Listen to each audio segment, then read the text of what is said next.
नमस्कार मित्रांनो, संकल्प अकॅडमी पुणे मध्ये आपले सहर्ष स्वागत आहे. मी निलेश आणि आपण आज पाहणार आहोत आजच्या चालू घडामोडी. चला तर मग सुरू करूयात. आज आहे 31 जानेवारी. आपण जेव्हा इतिहासामध्ये मागे पाहू तर या दिवशी काय काय झालेलं होतं हे पाहूयात. सगळ्यात पहिलं आहे 31 जानेवारी 1911.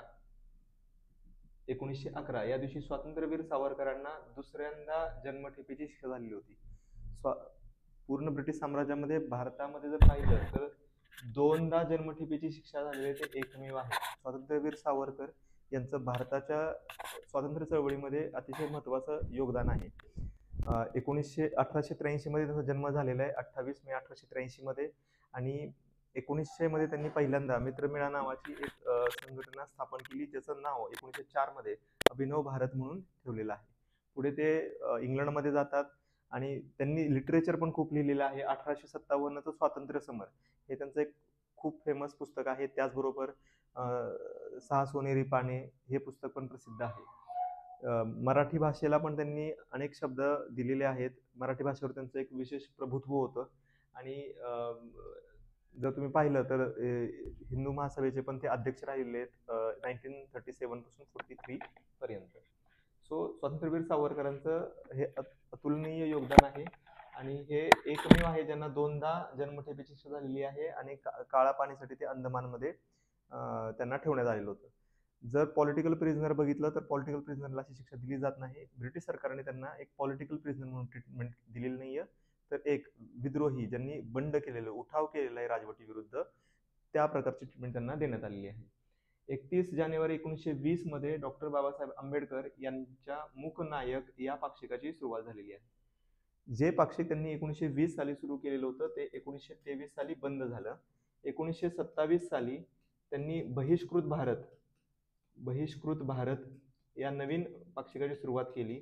हे पाक्षिक 1929 साली बंद झालं. 1930 साली त्यांनी जनता नावाचं एक सुरू केलेलं आहे आणि हे जनता 1956 पर्यंत चालू राहिलेलं आहे. सो जर त्यांनी आंबेडकरांनी जे लिहिलेलं आहे त्यामध्ये तुम्ही मूक नायक आहे, the hero of the voiceless, मूक म्हणजे जो बोलू शकत नाही असा नायक, हे लिहिलेलं आहे. त्यानंतर बहिष्कृत भारत आहे, जनता आहे. आणि 1956 साली पुन्हा त्यांनी प्रबुद्ध भारत म्हणून एक नवीन मासिक सुरू केलेलं आहे. सो बाबासाहेब आंबेडकरांचं जे योगदान आहे भारताच्या स्वातंत्र्य चळवळीमध्ये पण म्हणूया, आणि मेनली जर महत्त्वाचं पाहिलं तर भारताच्या संविधान निर्मितीमध्ये हे अतिशय अतुलनीय आहे. त्यांना भारतरत्न मिळालेलं आहे, त्यामुळेच त्यांच्या त्या कार्याचं रेकग्निशन म्हणून त्यांना भारतरत्न मिळालेलं आहे. आणि जर आंबेडकरांना आजकाल आपण काय म्हणतो, आंबेडकरांनी ड्राफ्टिंग कमिटीचे ते प्रमुख होते, तर त्यांनी भारताचं संविधान कोणी लिहिलं तर ते आंबेडकरांनी लिहिलेलं आहे. म्हणून त्यांना आधुनिक मनू पण म्हणलं जातं. काय म्हणलं जातं? आधुनिक मनू असंही त्यांना म्हणलेलं जातं. ठीक आहे, पुढे बघूया. 31 जानेवारी 1950 रोजी राष्ट्रपती म्हणून डॉक्टर राजेंद्र प्रसाद यांनी संसदेपुढे पहिले भाषण केलेले आहे. आता भारत 1947 ला स्वतंत्र झाला, मग 1950 ला कसं काय त्यांनी पहिल्यांदा भाषण केलं? तर लक्षात घ्या, त्यांनी हे जे भाषण केलेलं आहे ते संसदेपुढे केलेलं आहे. 26 जानेवारी 1950 पर्यंत आपली जी संसद होती तीच कॉन्स्टिट्यूंट असेंब्ली होती. सो कॉन्स्टिट्यूंट असेंब्ली एक वेगळी गोष्ट आहे आणि लेजिस्लेटिव्ह असेंब्ली एक वेगळी गोष्ट आहे. कॉन्स्टिट्यूंट असेंब्ली आता नाही, ती त्यांनी कॉन्स्टिट्यूंट असेंब्लीचं मेन काम होतं ते म्हणजे संविधान निर्माण करणं, कॉन्स्टिट्यूशन निर्माण करणं. म्हणून संविधान सभा म्हणतो आपण त्यांना, किंवा कॉन्स्टिट्यूंट असेंब्ली असं म्हणतो. संविधान निर्मितीनंतर ती बंद झालेली आहे आणि त्यानंतर आता आपल्याला काय पुन्हा त्याची गरज पडलेली नाही. सो 26 जानेवारी 1950 ला आपण संविधान ऍक्सेप्ट केल्यानंतर जे पहिलं अभिभाषण झालेलं आहे कशापुढे, तर लोकसभेपुढे, संसदेपुढे म्हणजे राज्यसभा आणि लोकसभेपुढे, ते 31 जानेवारी 1950 ला झालेलं आहे. त्यावेळेस राष्ट्रपती होते डॉक्टर राजेंद्र प्रसाद. सो लक्षात घ्या, डॉक्टर राजेंद्र प्रसाद विषयी आपल्याला आणखी काय माहिती देता येऊ शकते, तर हे एकमेव राष्ट्रपती आहेत जे लॉंगेस्ट सर्व्हिंग म्हणू शकतो, 2 वेळा भारताचे राष्ट्रपती झालेले आहेत. किती वेळा? 2 वेळा. सो हे लॉंगेस्ट, त्यांचा रेकॉर्ड भविष्यात पण तुटेल का नाही माहिती नाहीये, पण 2 वेळा हे भारताचे राष्ट्रपती राहिलेले आहेत. चौथी 1992 31 जानेवारी इथे काय झालंय, राष्ट्रीय महिला आयोगाची स्थापना झालेली आहे. सो राष्ट्रीय महिला आयोग हा 1990 सालचा जो राष्ट्रीय महिला आयोग कायदा होता त्या अंतर्गत पहिल्यांदा आपण 31 जानेवारी 1992 ला सुरुवात केलेली आहे महिला आयोग. या आयोगाचे पहिले प्रमुख कोण होते, ज्या जयंती पटनायक होत्या. राष्ट्रीय महिला आयोगाच्या अध्यक्ष आता कोण आहे, विजया रहाटकर आहेत. आणि हा जो राष्ट्रीय महिला आयोग आहे तो हिंदी आणि इंग्रजी भाषेमध्ये दोन्ही भाषेमध्ये राष्ट्र महिला हे मासिक प्रकाशित करत असतो. सो आपल्याला पॉलिटीमध्ये पण हा एक महत्वाचा टॉपिक आहे राष्ट्रीय महिला आयोग. आणि 31 जानेवारी मध्ये इतिहासामध्ये या एवढ्या गोष्टी आपल्या दृष्टीने एक्झामच्या महत्वाच्या झालेल्या आहेत आणि आपल्याला लक्षात ठेवायच्या आहेत. पुढची न्यूज बघूया, ही आपण बघूया अमेरिकेतून. ब्रिक्स राष्ट्रांना अमेरिकन डॉलरची जागा घेण्यापासून परावृत्त करण्यासाठी ट्रम्प यांनी पुन्हा एकदा टॅरिफ लावण्याची धमकी दिलेली आहे. सो आपण टॅरिफवरती खूप बोललेलो आहे. हा विषय आपण पूर्वी पण डिस्कस केलेला आहे की डी डॉलरायझेशनच्या मुद्द्यावरती आपण हा पूर्वी पण डिस्कस केलेला आहे. आणि तुम्ही तो व्हिडिओ नक्की जाऊन पाहू शकता डी डॉलरायझेशनचा, की एक्झॅक्टली डी डॉलरायझेशन काय आहे आणि हे ब्रिक्स देशांना धमकी का देत आहेत हे तुम्हाला त्या व्हिडिओमध्ये समजून येईल. तर भारत आणि भारताचे जे बाकीचे कंट्री आहेत ब्रिक्स नेशन मधले, म्हणजे ब्रिक्स मध्ये कोण कोण देश येतात, Brazil, Russia, India, China, south Africa या व्यतिरिक्त पण देश आहेत. सो या देशांना काही त्यांनी ब्रिक्स चलन म्हणून कोणती करन्सी डिक्लेअर करू नये आणि डॉलरला कोणी कॉम्पिटिशन येऊ नये म्हणून त्यांनी धमकी दिलेली आहे. जर तुम्ही असं काही केलं तर मग आम्ही तुमच्यावरती 100% टॅरिफ टाकू. त्यांनी दोन गोष्टी सांगितल्या, तुम्ही एकतर तुमची करन्सी पण डिक्लेअर करायची नाही, त्याचबरोबर तुम्ही डॉलरची जागा घेण्यासाठी दुसरं कोणतं चलन पण प्रमोट करायचं नाही. सो आता इथून पुढे आंतरराष्ट्रीय अर्थकारणामध्ये ही डी डॉलरेशन हा एक कळीचा मुद्दा राहणार आहे आणि पूर्ण जग याच्याकडे लक्ष देऊन आहे की हे टॅरिफ खरंच लावलं जाईल का किंवा खरंच डॉलरला कोणी रिप्लेस करू शकेल काय. तिसरी महत्वाची न्यूज आहे, भारत सरकारने ई श्रम मायक्रोसाइट अँड ऑक्युपेशनल शॉर्टेज इंडेक्स सुरू केलेला आहे. याचा मेन उद्देश आहे असंघटित कामगारांचे कल्याण करणे. असंघटित म्हणजे अनऑर्गनाइज सेक्टर मित्रांनो. असंघटित म्हणजे अनऑर्गनाइज्ड म्हणजे कोण आहे, यामध्ये स्ट्रीट हॉकर्स येतात, मजूर वगैरे येतात जे आपण बांधकाम साईटवरती पाहतो, त्यांचा यामध्ये समावेश होतो. याचं व्यापक धोरण काय आहे, तर एक तर रोजगाराचे परिणाम वाढवण्यासाठी आणि सरकारी कल्याणकारी कार्यक्रमांमध्ये प्रवेश सुलभ करण्यासाठी यांचा वापर होतो. ई श्रम मायक्रोसाइट. ई श्रम मायक्रोसाइट काय आहे, तर एक प्लॅटफॉर्म आहे, राष्ट्रीय प्लॅटफॉर्म आहे ई श्रम, जो की एक नॅशनल डेटाबेस क्रिएट करतो. कशासाठी, तर पूर्ण भारतामध्ये जे अनऑर्गनाइज सेक्टरमध्ये जे काही कामं आहेत कोणती, त्याचा पूर्ण एक डेटाबेस राष्ट्रीय ई श्रम मध्ये तयार केला जातो. तसंच आता पूर्ण राज्यासाठी रिजनल एक प्लॅटफॉर्म केला जाईल, तो म्हणजे ई श्रम मायक्रोसाइट. आणि यामुळे काय होईल की राष्ट्रीय ई श्रमच्या डेटाबेस बरोबर हा इंटिग्रेट करेल आणि एक चांगल्या प्रकारे माहिती प्रोव्हाइड करेल सर्वांना कामाविषयी. दुसरा आहे ऑक्युपेशनल शॉर्टेज इंडेक्स. हा इंडेक्स निर्माण केलेला आहे पिरियडिक लेबर फोर्स सर्वेच्या तिमाही डेटावरून हा इंडेक्स सुरू केलेला आहे. याचा मेन उद्देश काय आहे की जिथे कामाची मागणी असेल तिथे त्या प्रकारचे कामगार प्रोव्हाइड करणे. म्हणजे काय आहे की एखाद्या ठिकाणी एखाद्या कामाची गरज असेल आणि त्या कामासाठी तिथे कामगार उपलब्ध नसतील तर ते भारतामध्ये बाकीच्या ठिकाणच्या लोकांना समजेल की या ठिकाणी या प्रकारचं काम उपलब्ध आहे. सो त्यामुळे हा एक इंडेक्स गव्हर्नमेंटनं लॉन्च केलेला आहे. पुढचा आहे केजरीवाल विरुद्ध हरियाणा सरकार. दिल्लीतील यमुना अमोनियाचे प्रमाण जास्त का आहे. सो तुम्ही जर आता बघितलं तर सध्या करंटमध्ये एक विषय चालू आहे की दिल्लीमध्ये अरविंद केजरीवालनी इलेक्शनच्या आधी एक अलिगेशन केलं हरियाणा सरकारवरती की दिल्लीच्या यमुनेमध्ये हरियाणानं मुद्दामहून जास्त सांडपाणी, इंडस्ट्रियल वेस्ट वगैरे सोडलेलं आहे आणि त्यामुळे यमुनेमध्ये खूप मोठ्या प्रमाणामध्ये अमोनियाचं प्रमाण वाढलेलं आहे आणि ते पिण्यास योग्य नाहीये. हे जे चित्र दिसतंय यामध्ये तुम्हाला हे जे स्रोत दिसतोय, व्हाईट ढग ढग दिसत आहेत, तर हे खरे आहेत, खरं चित्र आहे. तर ही आता सध्या यमुनेची स्थिती आहे. सो आपण यातला पॉलिटिकल विषय बाजूला ठेवूयात. आपण मुद्दा पाहूयात की नक्की दिल्लीमध्ये जे यमुना वाहते त्यामध्ये अमोनियाचं एवढं प्रमाण काय आहे. सो यमुना ही जेव्हा पावसाळ्यामध्ये वाहते तेव्हा त्यामध्ये पाण्याचं प्रमाण खूप जास्त असतं आणि त्यामध्ये हे इंडस्ट्रियल वेस्ट म्हणजे औद्योगिक सांडपाणी, खते, रंग, प्लास्टिक, त्याचबरोबर डिकम्पोज्ड ऑर्गॅनिक वेस्ट हे त्यामध्ये सोडलं जातं आणि त्यामुळे काय होतं की पाण्यामध्ये अमोनियाचं प्रमाण वाढतं. पण पावसाळ्यामध्ये ज्यावेळेस पाऊस पडतो आणि पाण्याचा पुरवठा मोठ्या प्रमाणात असतो त्यावेळेस हे प्रमाण तेवढं मोठ्या प्रमाणात वाटत नाही. हिवाळ्यामध्ये पाण्याचा प्रवाह कमी होतो, यमुना नदीतून वाहणारं पाण्याचं प्रमाण कमी होतं, पण त्या प्रमाणामध्ये सांडपाणी कमी होत नाही, सांडपाणी तेवढंच राहतं. त्यामुळे सांडपाण्याचं जे प्रमाण आहे ओव्हरऑल पाण्याशी ते वाढतं आणि त्यामुळे आपल्याला दिसतं की या काळामध्ये यमुनेमध्ये अमोनियाचं प्रमाण जास्त प्रमाणात होतं. आता हे अमोनिया काय करतं तर अमोनिया शरीरामध्ये मोठ्या प्रमाणामध्ये न्यूरोलॉजिकल डिसऑर्डर्स क्रिएट करतं. यामध्ये काय आहे की स्मरणशक्ती कमी होणे, एकाग्रता कमी होणे, त्याचबरोबर त्वचा आणि डोळ्यांना जळजळ निर्माण होते. जे किडनी आहेत किडनीचे विकार होतात. त्याचबरोबर गॅस्ट्रोइंटेस्टायनल ट्रॅक संबंधित आजार पण या काळामध्ये होतात, म्हणजेच पोटाच्या आतड्या संबंधीचे पण आजार या काळामध्ये होतात. सो अमोनिया म्हणजे तेच की जो आपण युरियामध्ये अमोनिया असतो, जो आपण खत म्हणून वापरतो, तोच अमोनिया आता मोठ्या प्रमाणामध्ये आपल्याला दिल्लीच्या लोकांच्या पिण्याच्या पाण्यामध्ये सापडताना दिसतोय. सो आता यमुना नदी प्रणालीविषयी काय माहिती आहे तर यमुना कुठे आहे तर बंदरपूर शिखरांजवळ जे की यमुनोत्री हिमनदी आहे तिथून जमिनीपासून 6,387 मीटर उंचीवरती या नदीचा उगम होतो. 1,376 किलोमीटरचा प्रवास करते ही नदी आणि त्यानंतर प्रयागराज येथे त्रिवेणी संगमला गंगा नदीमध्ये येऊन विलीन होते. सो प्रयागराज इथं जो आता कुंभमेळा चालू आहे. त्रिवेणी संगम म्हणजे काय, जिथे 3 नद्या एकत्र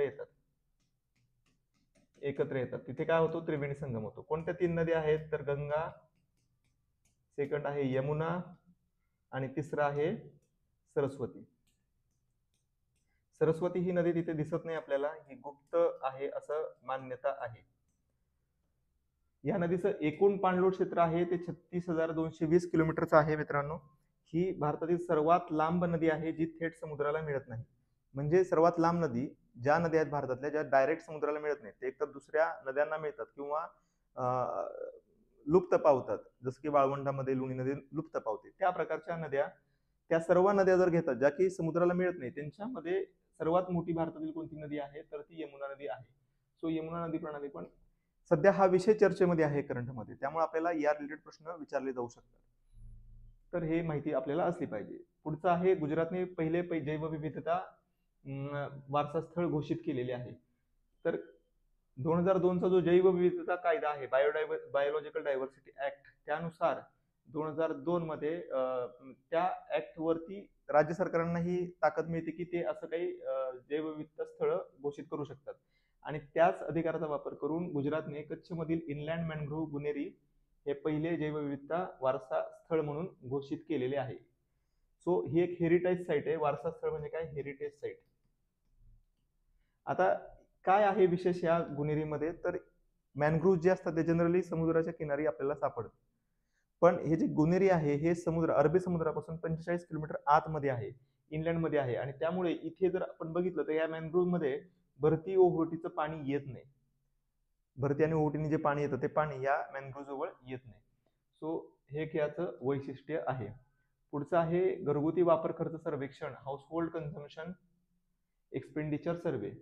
सो यामध्ये काय आहे की जो NSSO आहे म्हणजे राष्ट्रीय नमुना सर्वेक्षण कार्यालय, नॅशनल सॅम्पल सर्वे ऑफिस जे आहे, हे ऑफिस भारतात जो घरगुती खर्चचा होतो त्यावरती एक सर्वेक्षण घेतं, सर्वे करतं आणि तो डिक्लेअर करत असतं. तर त्यातून यावर्षी आपल्याला काही बऱ्याच गोष्टी वेगळ्या निदर्शनास आलेल्या आहेत आणि त्या कोणत्या गोष्टी आहेत तर पहिला आहे की दरडोई मासिक उपभोग खर्च वाढलेला आहे. म्हणजे ग्रामीण भागामध्ये पण आणि शहरी भागामध्ये पण उपभोग खर्च म्हणजे लोक जास्त पैसे खर्च करायला लागलेले आहेत. सो याच्यामध्ये वाढ झालेली आहे.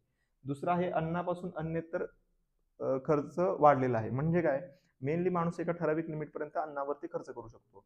त्यानंतर काय तो जास्त खाणार आहे का, तिथेच तो खर्च थांबतो. त्यानंतर जो खर्च होतो तो अन्नाशिवाय इतर गोष्टी म्हणजे लक्झरी आयटम्स म्हणून आपण, लक्झरी गुड्स म्हणून, म्हणजे कपडे, गाड्या वगैरे, वॉचेस, अशा लक्झरी गुड्स वरती खर्च होतो. सो हे अन्नापासून इतर जो खर्च आहे तो वाढलेला आहे. आणि उपभोगातील असमानतेत घट म्हणजे काय, असमानता कशाने मोजतात तर गिनी निर्देशांक म्हणजे गिनी गुणांक म्हणून आपण गिनी कोइफिशियंट म्हणून त्याचा वापर करून हा असमानता मोजली जाते. सो याच्यामध्ये पण घट झालेली आहे. सो ओव्हरऑल जर तुम्ही घरगुती वापर खर्च सर्वेक्षण पाहिला तर एकंदरीत लोकांचा उत्पादन वाढलेलं आहे, लोकांची इन्कम वाढलेला आहे, त्यामुळे लोकांचा उपभोग खर्च वाढलेला आहे. त्याचबरोबर लोकांचा खर्च हा लक्झरी आयटमकडे वाढलेला आहे आणि त्याचबरोबर असमानतामध्ये घट झालेली आहे.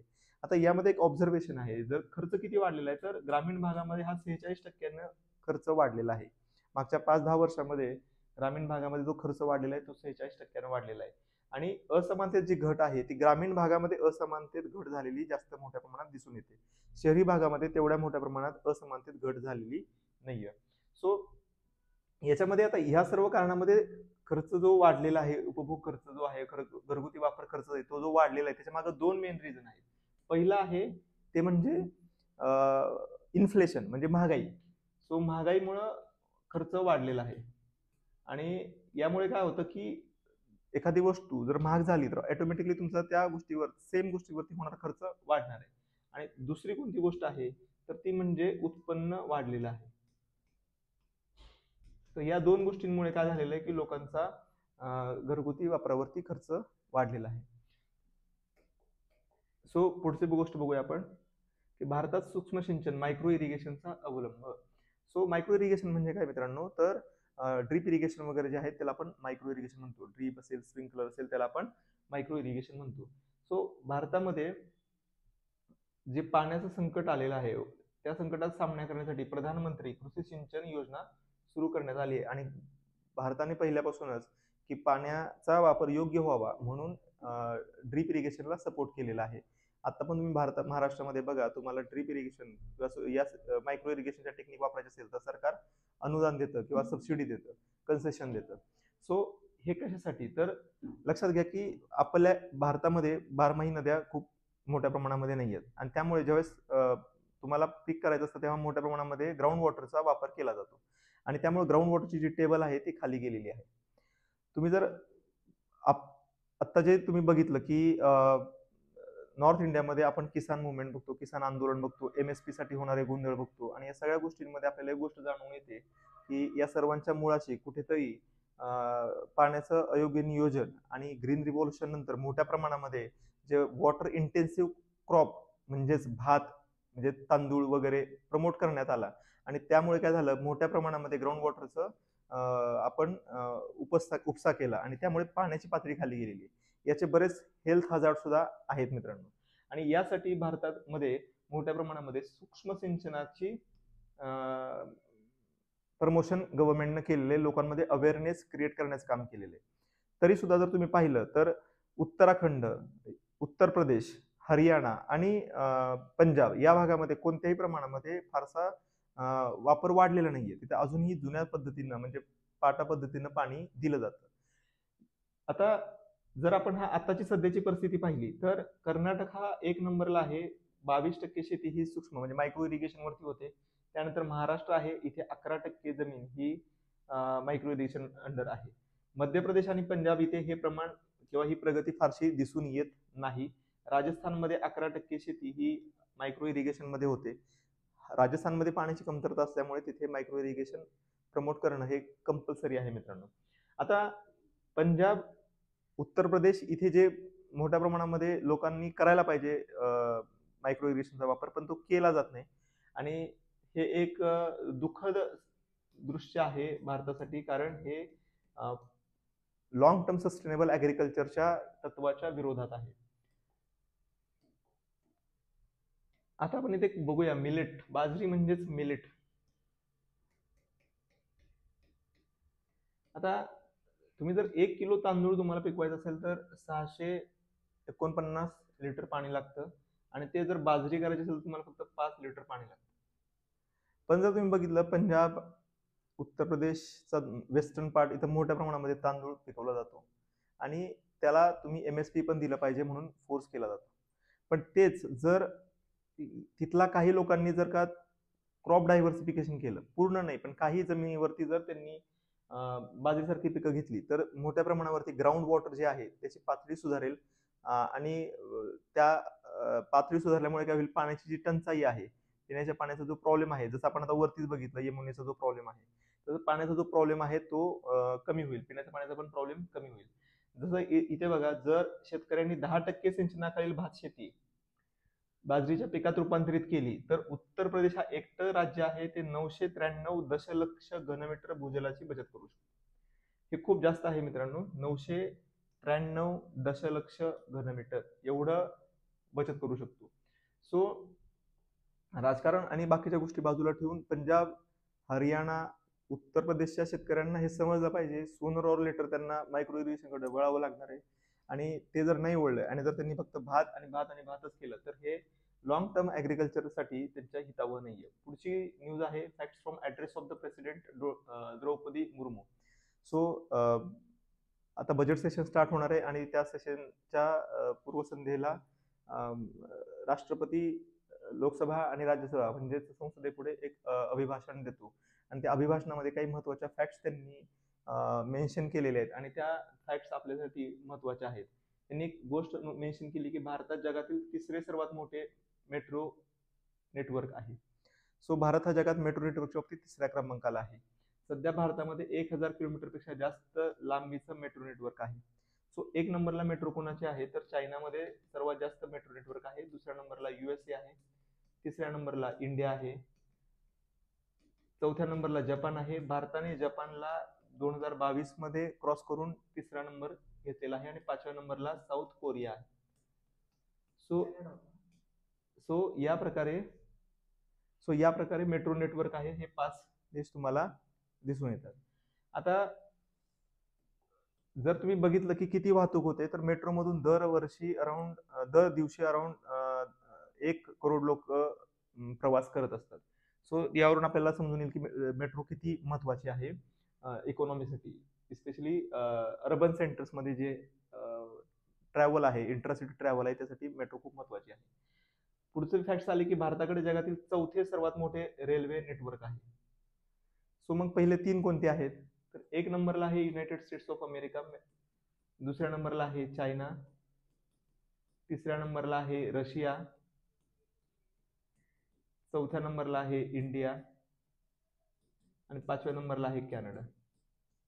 सो रेल्वे नेटवर्क मध्ये सर्वात पहिले 5 जर पाहिले तर हे देश आहेत. आता USA हा अतिशय जॉग्राफिकल दृष्ट्या मोठा आहे आणि त्यामुळे तिथे या देशांमध्ये हे रेल्वे नेटवर्क मोठं असणं साहजिकच आहे. तुम्ही जर बघा हे तिन्ही पण देश इन्क्लुडिंग कॅनडा हा भारतापेक्षा खूप मोठा आहे भौगोलिक दृष्ट्या.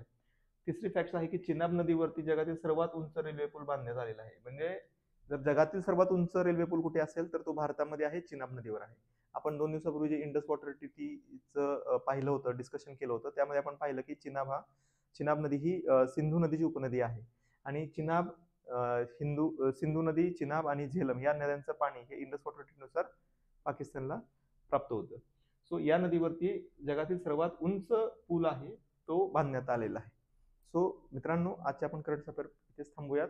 तुम्हाला आवडलं असेल तर लाईक करा, मित्रांबरोबर शेअर करा आणि आमच्या चॅनलला सबस्क्राईब करा.